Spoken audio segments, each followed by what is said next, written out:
Política y otros datos. Para analizar, explicar y entender el ciclo político que vivimos.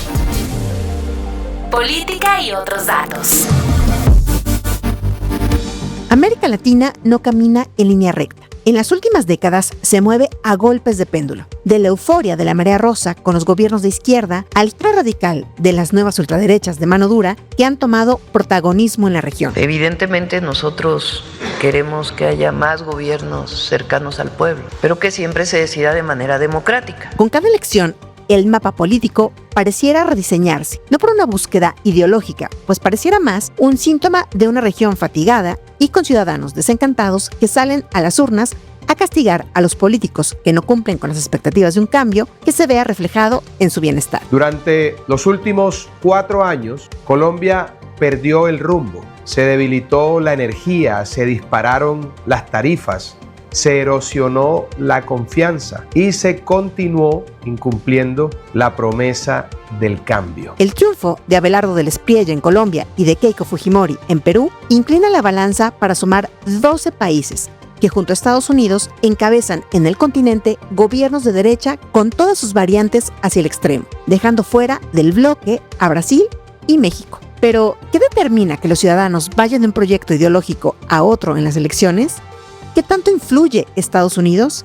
¿Puede México entrar a esta condición de péndulo político? Soy Mariela Ibarra, editora política de Expansión. Hoy es jueves 16 de julio del 2026 y de esto vamos a platicar en Política y otros datos. Los mandatos de América Latina hoy señalan un camino claro de buscar gobernantes pragmáticos, con resultados.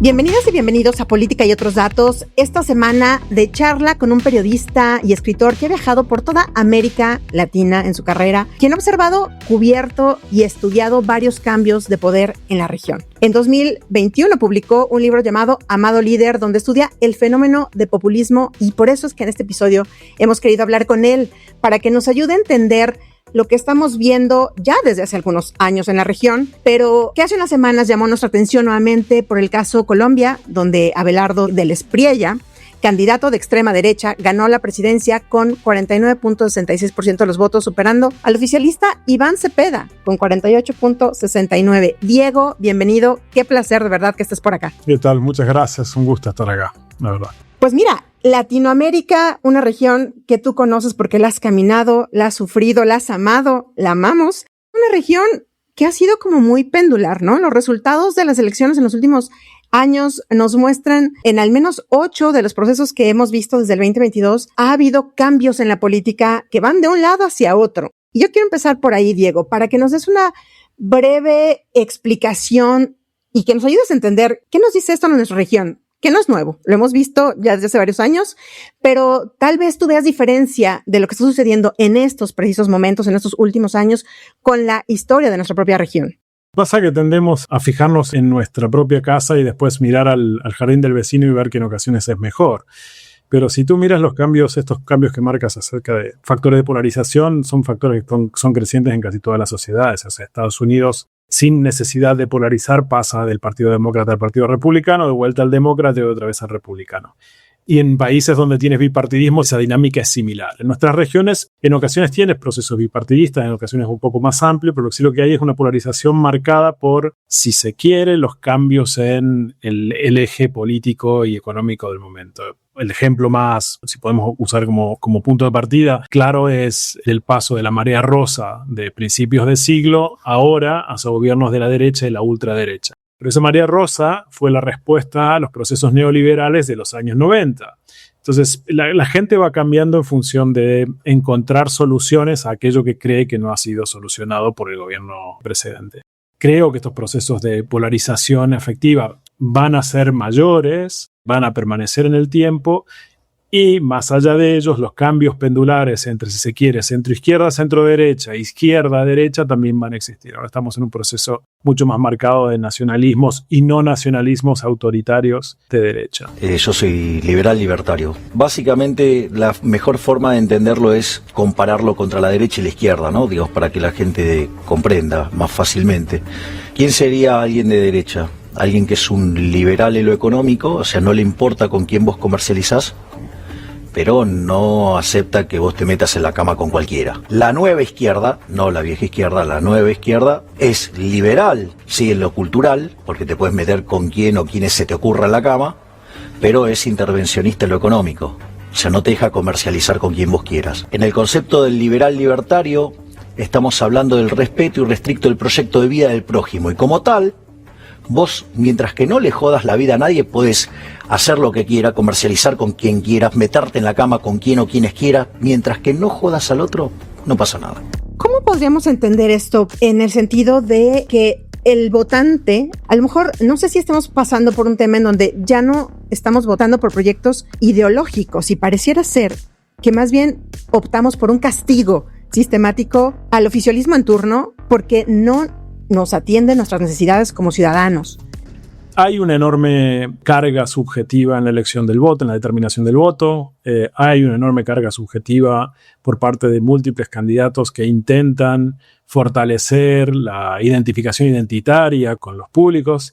Nunca el voto es completamente racional, nunca el voto es completamente subjetivo, hay un mix de ambas cosas, difícil determinar qué prima en qué momento, qué es lo que predomina en el otro, pero sí, eso va a seguir existiendo, porque además existe la intención de discutir ya no sobre los términos de una plataforma programática. A mí me tocó desde los años 80 ver partidos políticos que presentaban acuerdos programáticos y plataformas de trabajo de 40, 60, 80, 100 páginas, libros que uno tenía que leer. Y eso era eso era lo que definía la seriedad de un proyecto político. Hoy lo que tienes es el ad hominem, la crítica permanente al otro, la destrucción del adversario y la campaña negra. El insulto se ha transformado en la marca de la discusión política, lo cual, bueno, en algún momento cambiará. Ahora estamos en un proceso en el que todo el mundo entra en este barro y participa por izquierda y por derecha de él. Yo le decía a unos amigos empresarios de Colombia que debe ser un poco difícil, que un día están bien y el día siguiente el presidente se tomó un par de tragos más y hay una crisis geopolítica.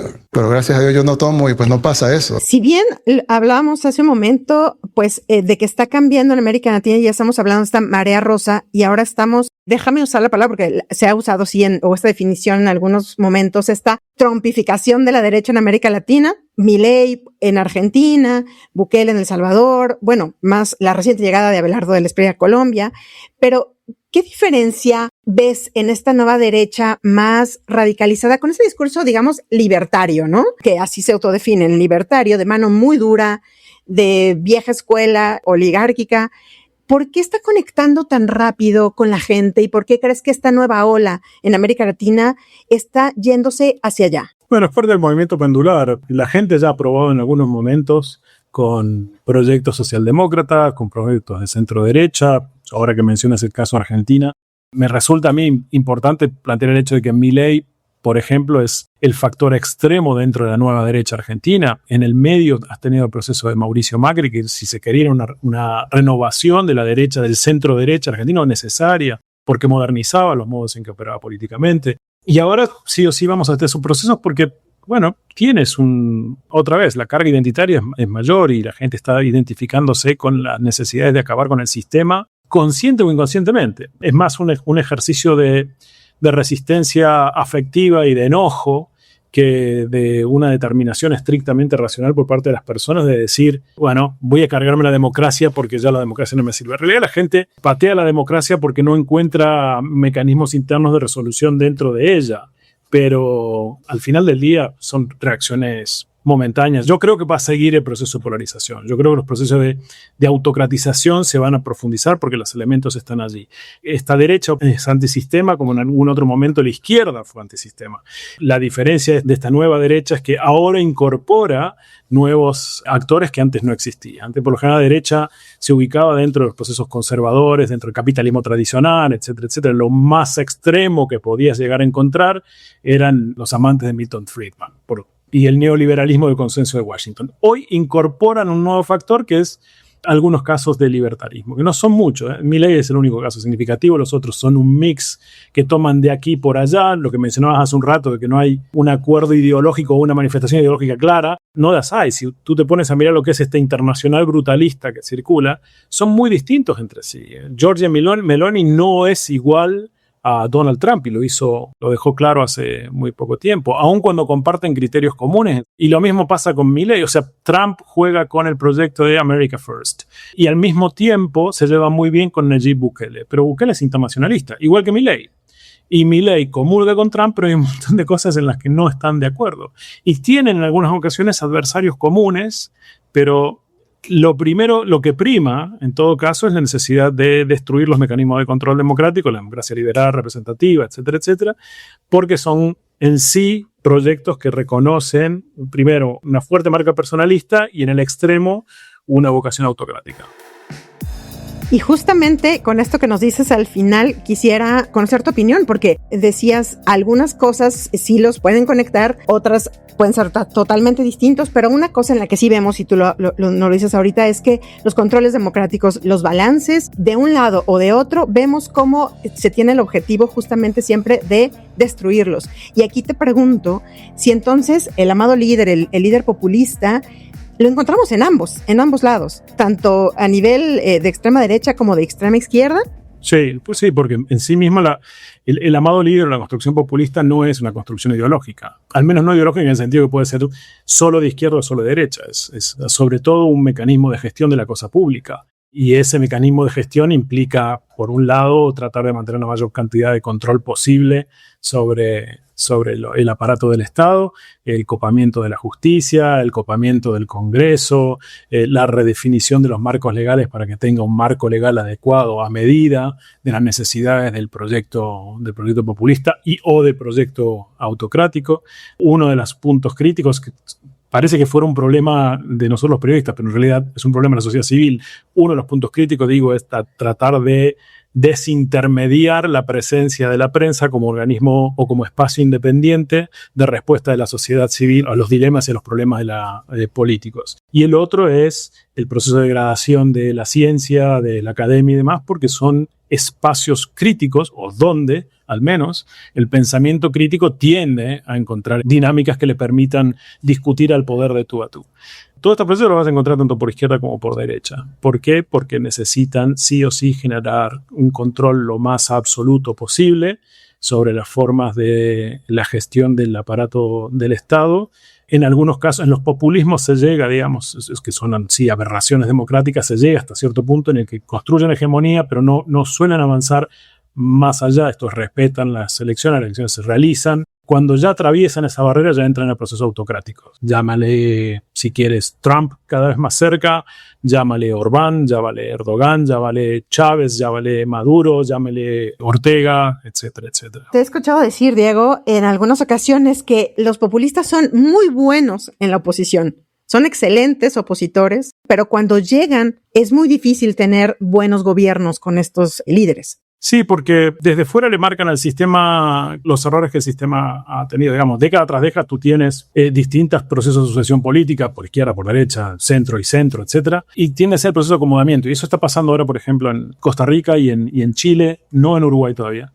Pero los procesos de transición en los que el sistema tiende a, término no es correcto, pero pongámoslo así, a la homeostasis, hacia un tipo de equilibrio, se deja mucha basura abajo de la alfombra, ¿no? Se margina a quienes son incapaces de subirse a los cambios de la economía, con una promesa de que en el futuro, más o menos próximo, la riqueza también va a llegarles a ellos. Y mucha de esa gente encuentra que pasan las décadas y nunca prestan atención a sus necesidades. O cuando se prestan atención, los cambios son tan subóptimos que el tiempo que se lleva esperando por esos cambios pesa mucho más, o la promesa incumplida pesa mucho más que el cambio efectivo que ha sido generado. Y lo que termina resultando, es que el agotamiento público de la gente hace que, y perdón por mi francés, pateen a la mierda la democracia si encuentran que la democracia deja de prestar el servicio que debe estar prestando, O sea, de lo contrario, el populismo levanta la alfombra, esa alfombra en la que están todos esos problemas escondidos, esa basura que vamos acumulando. Y nosotros hasta entonces no imaginamos o nos hacemos los tontos, yo qué sé, de lo jodido que estaban aquellos que están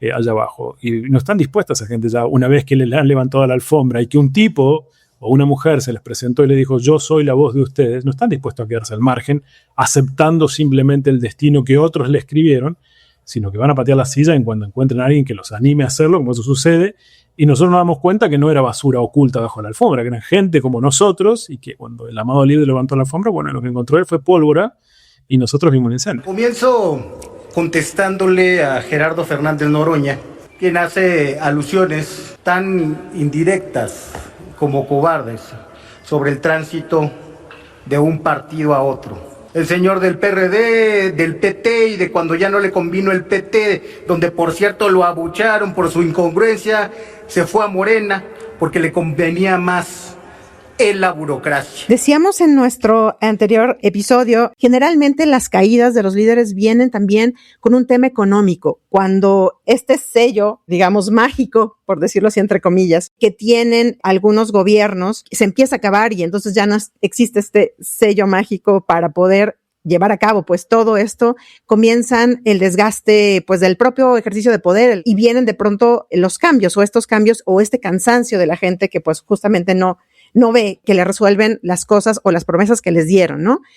Pero si cruzamos un poquito la mirada hacia México, vemos un fenómeno inverso al sudamericano, una izquierda oficialista que ha logrado consolidar su hegemonía con Morena, desafiando pues un poquito esta lógica del gasto de poder, o que apenas comenzamos a ver en México, me parece. ¿Qué elementos le ves a Morena y qué elementos ves ya sin López Obrador a la cabeza o tan visible en este fenómeno del amado líder? Bueno, el post-AMLO de México es un proceso de incertidumbre distinto de otros países. México entra tarde en el cambio a la izquierda, digamos, del mismo modo que Colombia entró tarde al proceso neoliberal. Pero está en el proceso de superemos al líder, ¿no? Andrés Manuel dejó Morena por fuera. Lo que suele ocurrir con los líderes populistas es que pueden dejar por un momento el proceso de poder, pero rara vez abandonan el poder. Sheinbaum es que se encuentra en la medianía de los delfines entrenados, ¿no? En camino a la mitad del mandato hizo el show que le permitieron hacer y en el mejor de los casos con alguna variación estilística propia muy pequeña que no pone en crisis la estructura que ha heredado. Por poner un solo ejemplo, el inicial intento de recomposición de relaciones con el Reino de España. A Sheinbaum le toca heredar un país polarizado que es parte de ella, con carteles que controlan territorios enteros y han infiltrado desde la fuerza de seguridad, las dirigencias locales y estatales, la violencia es endémica, y hay expectativa de continuidad del proyecto de la Cuarta Transformación como el líder carismático lo presentó. A ella le corresponde el rol de la figura transicional. El mayor problema que tiene ella es decidir si va a quedar en el espacio anecdótico de ser la primera mujer presidenta de México o si además de ser la primera presidenta mujer de México va a hacer algo que la distinga de Andrés Manuel. Creo que tiene permiso para aplicar cosmetología y digo que tiene permiso porque en el momento en que intente separarse demasiado del ancho río que ha marcado Andrés Manuel, va a encontrarse con dificultades severas porque los movimientos, insisto, los movimientos populistas jamás abandonan el espacio dibujado por el líder mientras el líder esté vivo. Le pasó en Ecuador, sin ir más lejos, a Lenín Moreno con Rafael Correa. Moreno debió traicionar por completo a Rafael Correa para poder tener alguna opción de construcción política propia. Ahora digo, en el caso de Sheinbaum, ella tiene ese permiso cosmetológico, si se quiere, pero no hay nada, por otro lado, que indique que el proyecto personal de Claudia Sheinbaum vaya en colisión con el colectivo, no sé si es disciplina militante del viejo Partido Comunista o lo que fuere, sino que me parece que es una regente del morenismo encargada de institucionalizar los cambios iniciados por Andrés Manuel y profundizarlos de una manera distinta. Pero los modos de Sheinbaum son un poco confusos para el lector externo porque no tiene ese rol, esa mirada, ese comportamiento carismático de Andrés Manuel. Es una mujer mucho más apocada, seria, su discurso no tiene el estallido de AMLO, y eso puede llegar a confundir con que se trata de una dirigente socialdemócrata, cuando en realidad es la representante institucionalista de un proyecto populista con vocación hegemónica. Andrés Manuel López Obrador se quedó en el corazón del pueblo y de ahí no va a salir, por más que digan lo que quieran decir. Lo que pasa es que ellos no pisan la tierra, viven allá en sus nubes, recibiendo dinero de quién sabe quién, y no escuchan a la gente, solo a sus amigos. ¿Cómo ves la inserción, digamos, de México en la región en el sentido de, como decíamos, pareciera ser que caminamos ya solos con una Cuba a la que México defiende y ha defendido públicamente, pero también tenemos que llevarnos bien con nuestro vecino del norte, es decir, Estados Unidos, y con su amado líder, Donald Trump, por todas las cosas que nos cruzan y por todas las cosas o presiones que se tienen. Hablamos de presiones económicas, ahora mismo de presiones también en materia de seguridad muy fuertes hacia líderes del morenismo. ¿Cómo ves, digamos, que esta bisagra en la que se ha convertido México, en donde pareciera que se está quedando sola ante esta ola de presidentes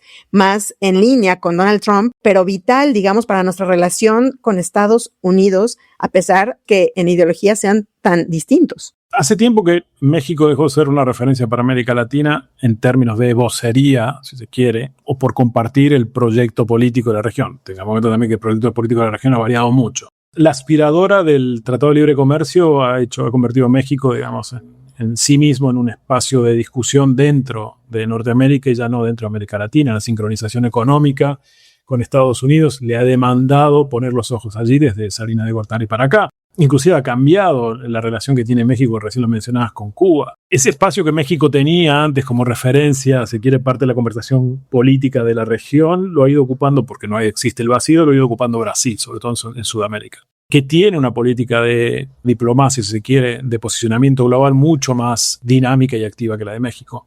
Le hizo bastante mal, no lo inició Andrés Manuel, le hizo bastante mal a México la insularidad en la que quería operar López Obrador, que parecía sacada del desarrollismo de los años 60, vivir con lo nuestro, ¿sí? Pero ya México venía perdiendo peso específico en la región, insisto otra vez, por su alineamiento necesario, objetivo, con Estados Unidos. Claro, el gran problema de Sheinbaum que recién mencionaba es que tiene el río demarcado, la costa del río demarcada por Andrés Manuel, por el proyecto político de Morena, digamos, y si quiere sacar la cabeza para arriba, lo tiene a Trump desde arriba, que le genera más de un problema. Y ese tipo de presiones van a seguir existiendo. Está en una situación bastante difícil en términos de capacidades operativas a nivel político del presidente de México para poder actuar, dado esta especie de espada y pared entre las cuales debe moverse. En ese sentido, me parece que México va a seguir operando otra vez más cerca de Estados Unidos que del resto de América Latina. Y además porque inclusive el momento político, un proceso populista de izquierda nacionalista, no se condice con los movimientos que se están dando en general en Sudamérica. Ahora Brasil mantiene la preeminencia de Lula, pero es muy posible que Flavio Bolsonaro o la derecha vuelva a tener espacio también en Brasilia. Y por eso me refiero que cada vez, digamos que vamos como que a contracorriente, lo decías tú hace un momento, ¿no? Cuando estaban estos gobiernos de izquierda en América Latina, nosotros estábamos muy pegados hacia Estados Unidos, lo seguimos estando, pero finalmente está virando en América Latina y nosotros estamos, digamos, también de frente, digamos, contra Estados Unidos, en la que no nos queda otra más que seguir atados y pues alineados a esta política o a este país, pues porque nos cruza una relación económica la más importante para ambos países, ¿no? Entonces, digamos que ahí estamos pues con esto, o digo, no sé si pues, se puede ver las dos formas, condenados por un lado, pero también con el tema de que internacionalmente lo hemos visto en estos últimos meses, que nos dicen cómo le ha hecho la presidenta mexicana, que no le ha ido tan mal con el tema de los aranceles, ¿no? Pues porque finalmente son economías que están atadas, les guste o no, ambas, ¿no? Ese proceso de sincronización es un cepo para cualquiera de los dos países. O sea, es evidente que los aranceles que intentó implementar en su momento Trump, al menos en la voluntad de lo que él expresaba, terminaron por ser corregidos internamente en Estados Unidos porque alguien le golpeó la puerta y le dijo, pará, esto no va a funcionar así, no vamos a estar comprando un problema serio si empezamos a encarecer el abasto desde México. Y al mismo tiempo México no puede escapar. En el momento en que en México, y no lo va a hacer, tirás el plug, digamos, y se desconectás de Estados Unidos, el severo problema macroeconómico sería indescriptible. La pauta te lo termina por dar que ni Sheinbaum, ni mucho menos Andrés Manuel cambiaron los fundamentales económicos de México. Porque no se pueden cambiar esos fundamentales económicos en el estado de integración que tiene hoy la maquinaria productiva de México con la maquinaria productiva de mayor desarrollo de Estados Unidos. Tendrías una crisis, pero no me animaría, porque sería arriesgar demasiado, a ponerle cifras, pero tendrías una caída, en el caso hipotético de una separación México-Estados Unidos, una caída del producto brutal. Por suerte las diplomacias suelen atemperar el discurso inflamado de los políticos, Ante, digamos, las exigencias que ha tenido el gobierno del presidente Donald Trump, pero también una ala también de los demócratas, en donde se ha puesto mucha energía en que los cárteles de México sean considerados como terroristas y todas las acciones que han venido haciendo en nuestro país. Te lo pregunto porque acá hay una discusión que comienza a tomar mucha forma en el sentido de qué tanto Donald Trump se quiere meter en los procesos democráticos y en la elección del próximo año en México. Y entonces, digamos que con todo esto que está sucediendo, en donde Estados Unidos pone, señala, acusa a ciertos personajes muy ligados o parte, francamente, del morenismo, pues ahora se ha comenzado a prender las alertas en México de es una injerencia total por parte del gobierno de los Estados Unidos. Pero, Diego, lo hemos visto en varios países. Esa presidencia imperial de Trump es una presidencia que es el corte que ha elegido Trump para su fragmento no America First, digamos, ¿no? Ahora hay diferencias sustantivas. La primera es que la incidencia política y económica de Cuba en los asuntos de Estados Unidos es absolutamente marginal. Entonces Estados Unidos puede presionar a Cuba para generar, si quisiera, un intento de cambio de régimen. Lo que no va a pasar porque sería un severo problema para la sostenibilidad de mediano plazo o de corto plazo en el caso de un cambio de gobierno. Lo que van a hacer es el mismo proceso de diversificación que se hizo en Venezuela. Estados Unidos ya había descontado la importancia de Venezuela en el momento en que empezó a producir mucho más petróleo con fracking dentro de su propio país y redujo el peso del petróleo por emulsión que tenía Venezuela. Ahora, controlar el postchavismo o el postmadurismo con un gobierno títere es funcional porque permite reabrir negocios que estaban cerrados. Lo mismo puede ocurrir con Cuba, crear esta especie de riviera cubana, como en tu momento dijo que haría con la riviera de Gaza. No es el caso de México. La injerencia en México produciría severos problemas y trastornos porque además el sistema todavía es un sistema que no es un sistema de locked-in, digamos, en el que tienes, ya se ha pasado el punto de no retorno. En Cuba se pasó el punto de no retorno, en Venezuela se pasó el punto de no retorno, en Nicaragua se pasó el punto de no retorno, pero no es importante. Mientras que en México no, en México todavía la oposición es competitiva, todavía se puede dialogar, digamos así, entre el morenismo y el trumpismo. Trump se lleva mucho mejor con Andrés Manuel porque eran dos machos alfa que se toreaban en su lidia, es distinto con Sheinbaum, a quien le reclama y le va a pedir todo el tiempo diciéndole que es incapaz de tomar las decisiones duras y aparatosas que él celebra y que él necesita. Entonces la va a presionar sistemáticamente para hacer cosas. Yo no creo que vaya a haber esa injerencia en el extremo del intento de un cambio de régimen, pero no lo creo casi medularmente. Sí creo que va a haber presión, porque cada vez que Trump exigió, Sheinbaum ha respondido, y cada vez que Sheinbaum le dio a Trump una pulgada de espacio, él le demandó una milla. Mexico, remember the Gulf of Mexico? And one day I said, why is it the Gulf of Mexico? We have 92% of the area around it. They have 8%, really less than 8%. But for 350 years it was good. You know, they were there 100 years longer than us, Mexico. They're at 350, we're at 250. And I said, I've said often, asked myself, why do we call it the Gulf of Mexico? It seems like we dominate. Well, when I checked, it was more than 92%. So I announced, I wouldn't say Mexico was thrilled, but I announced that from now on, the Gulf of Mexico is going to be called the Gulf of America. And it took about 1 hour, and it was done. Everybody, I mean, the president called me. She's really a nice person, too. I like her a lot. She called up. She had the most beautiful voice. She's a very elegant woman, has a beautiful, beautiful voice. She goes, President, tell me, this is not so. No, it's so. Oh, it's so. Tanto líderes de la nueva derecha, ya veíamos hace un momento, lo puede ser, el amado líder está en un lado o en otro. Digamos que tanto estos líderes de la nueva ultraderecha o de los gobiernos de izquierda, también entre comillas, lo que sí tenemos también, hemos visto, es que tienen también un hilo conductor o algo por lo que se les une, Diego, y desgraciadamente es la retórica hostil hacia el periodismo independiente. Unos y otros, y te lo pregunto porque tú eres periodista, un excelente editor y has también estudiado estos fenómenos también hacia la prensa en estos países. ¿Qué diferencias ves y cómo ves el periodismo en América Latina ante estos gobiernos? En donde vemos de un lado o de otro, pues el tema de quitar todos los controles para evitar que no haya rendición de cuentas, para que cuando alguien les pida rendirse cuentas, pues acudan a acusar que son parte de los otros que no quieren que el pueblo, digamos, avance o que no les gustan los avances que está teniendo en la sociedad.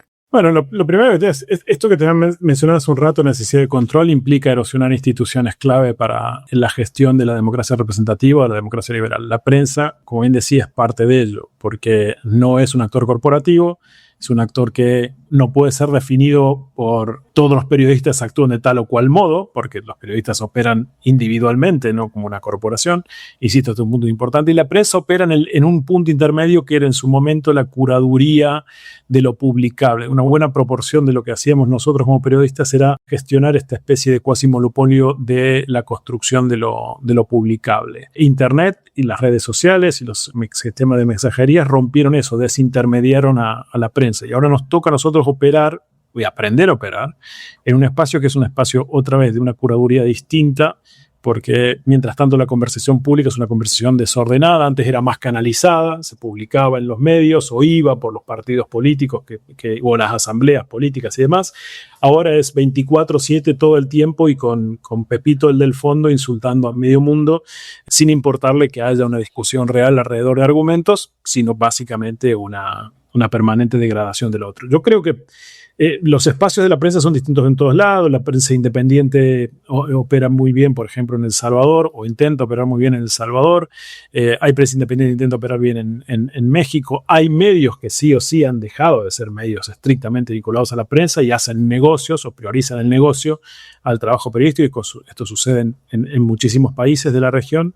Yo creo que estamos en un proceso de reconversación entre la sociedad civil y la prensa o los periodistas en general para tratar de encontrar nuevos modos y mecanismos de reacomodamiento de la conversación entre todos, ¿no? Nosotros como miembros de la sociedad civil entender qué es lo que la gente está demandando y cómo la gente pretende que sea dicho, y al mismo tiempo tratar de entender que del otro lado los representantes políticos sí o sí deben tener un vínculo institucional no solo con el aparato del Estado per se, sino con la sociedad civil per se. Yo no sé si tiene que ser por intermedio de los medios o qué, no lo sé.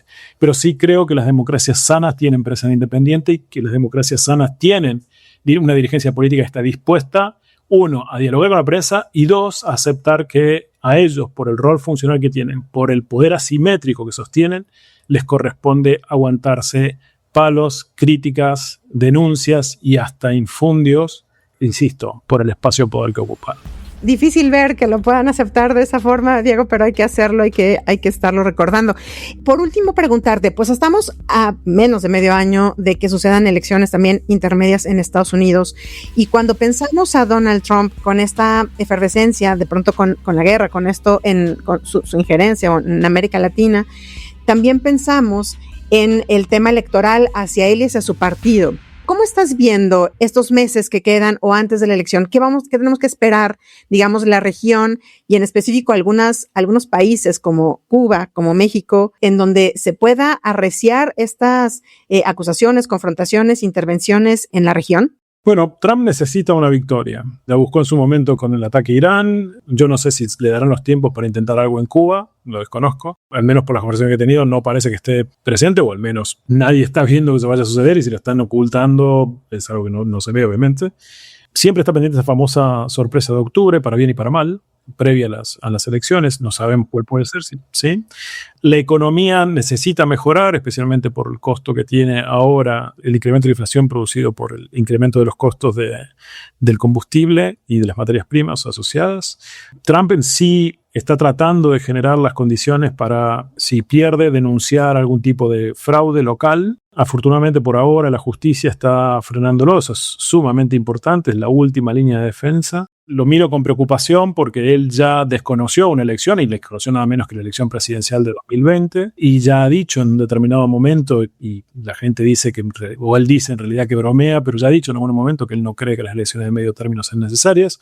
De hecho, están trabajando para modificar una serie de mecanismos electorales en los estados, y luego está todo el proceso de gerrymandering, que a mí me preocupa muchísimo porque, bueno, una vez que se entra en ese territorio, todo el mundo empieza a operar en un barro muy sucio, y es que primero los republicanos modifican distritos electorales para perjudicar a los demócratas y la respuesta demócrata es hacer exactamente lo mismo. Yo estoy muy preocupado por el resultado, sobre todo porque, primero, condiciona 2 años críticos. En el caso de una victoria no sabemos que se va a desatar el Kraken, digamos. Y en el caso de una derrota de Trump no va a tolerar ser puesto como el lame duck, esperando que alguien lo reemplace en 2028. Sí es que lo reemplaza, porque este es el otro factor importante. Eso lo hablaba con muchos colegas en México acerca de cuando falló el proyecto A, digamos, de reforma constitucional de Andrés Manuel. Yo le dije, nunca esperen que un líder populista se vaya del poder sin haber intentado A, B, C, D, E, F hasta Z, hasta el último minuto de su gobierno. Pues bien, yo no sé si con Trump hemos medido completamente las aguas para saber si en los 2 años que pasen después de noviembre no puede llegar a ensayar alguna maniobra ilegal, ilegítima e irrepresentativa. Yo estoy sumamente preocupado. Diego, pues yo te agradezco muchísimo que nos ayudes a entender. Y antes de irte, nada más te diría, a ver, dinos esos 3 rasgos principales, creo que nuestros amigos que nos escuchan lo van a entender bien, de los amados líderes del mundo y de América Latina, en donde parece que si cerramos los ojos, a todos los reconocemos con la misma, digamos, vehemencia. El mundo en un amado líder es sobre él y por ende construye un proceso, un espacio de acumulación política personalista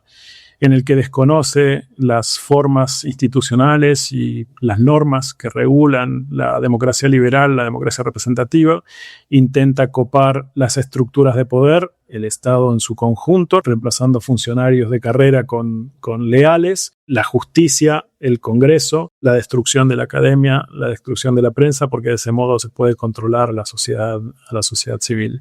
En sí mismo, todo el proceso no está basado en la construcción de una convicción de que algo mejor se puede lograr, sino en la creación de un enemigo interno que todo el tiempo está siendo inflamado para asegurar que el conflicto, las contradicciones y esta polarización afectiva de la que hablábamos al principio se mantiene viva.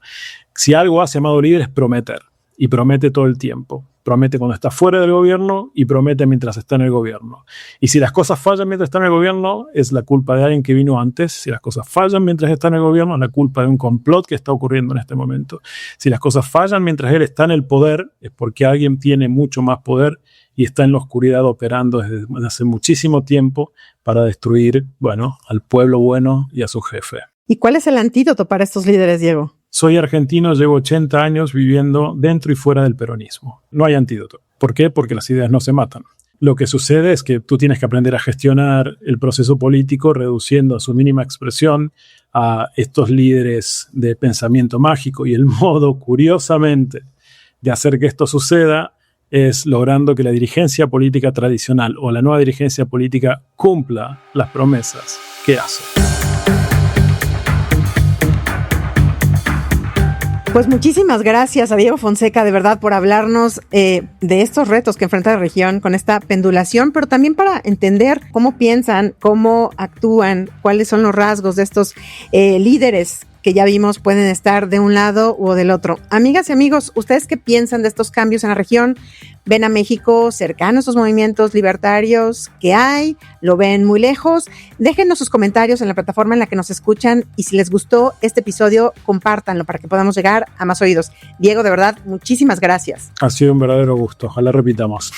Por supuesto, no me quiero ir sin decirles que, por favor, si no han leído el libro Amado Líder, salió hace ya un par de años. No sé si has tenido otra edición, Diego, pero si no, búsquenlo, de verdad. Nos ayuda a entender muchísimo la región. Aprovecho el pase de gol. Este año, septiembre y octubre, está saliendo El Poder de los Brutos, que es la continuidad de Amado Líder con Grupo Editorial Planeta. Muy bien, pues lo estaremos cumpliendo y esperemos tenerte acá para hablar ahora de eso. Muchísimas gracias a María Roqueñí por la coordinación de invitados, a Leo Luna por la producción de este episodio y a Mónica Alfaro, responsable de audio y video. Yo soy Mariel Ibarra, editora política de Expansión. Síganos en las redes sociales de Expansión y Expansión Política. A mí me encuentran en Instagram como Mariel Ibarra F. Nos escuchamos la próxima semana con más política, más explicaciones y también con otros datos. Bye, bye. Toda la información, detalles y seguimiento de los personajes políticos de México y el mundo en política.expansión.mx. Política y otros datos es un podcast de Expansión.